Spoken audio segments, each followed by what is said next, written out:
GHMC పరిధిలో ఉరుములు మెరుపులతో కూడిన భారీ వర్షం కురిసే అవకాశం ఉందని ఐఎండీ తెలిపింది. ఈ క్రమంలో రాష్ట్రంలో ఇవాళ 6 జిల్లాలకు రెడ్ అలర్ట్ జారీ చేసింది. గంటకు 60 నుంచి 90 కిలోమీటర్ల వేగంతో ఈదురుగాలు వీచే ఛాన్స్ ఉన్నట్లు అంచనా వేసింది.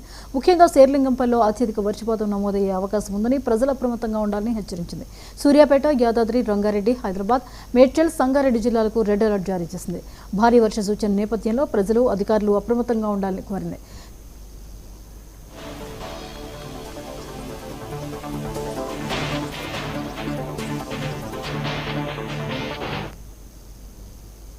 హైదరాబాద్ వాతావరణ విభాగం తెలంగాణకు భారీ వర్ష సూచన చేసింది. కొన్ని జిల్లాలకు రెడ్, మరికొన్నింటికి ఆరెంజ్, ఎల్లో అలర్ట్లు జారీ చేసింది. సూర్యాపేట, యాదాద్రి, భువనగిరి జిల్లాలకు రెడ్ అలర్ట్ జారీ చేసింది. ఈ 2 జిల్లాల్లో ఉరుములతో కూడిన భారీ వర్షం కురుస్తుందని తెలిపింది. హైదరాబాద్, ఖమ్మం, మహబూబ్ నగర్, మెదక్, మేడ్చల్, నల్గొండ, రంగారెడ్డి జిల్లాలకు ఆరెంజ్ అలర్ట్ జారీ చేసింది. సిద్దిపేట, జగిత్యాల, వరంగల్ రూరల్, భద్రాద్రి కొత్తగూడెం జిల్లాలకు ఎల్లో అలర్ట్ ఇచ్చింది.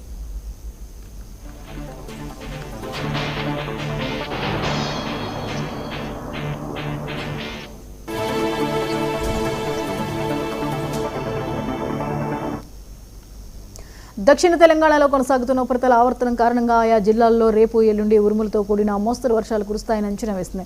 వర్షాల నేపథ్యంలో రైతులు, ప్రజలు అప్రమత్తంగా ఉండాలని సూచించింది. వర్షాలు కురిసే సమయంలో ఈదురుగాలు వీచే ఛాన్స్ ఉండడంతో జాగ్రత్తగా ఉండాలని కోరింది.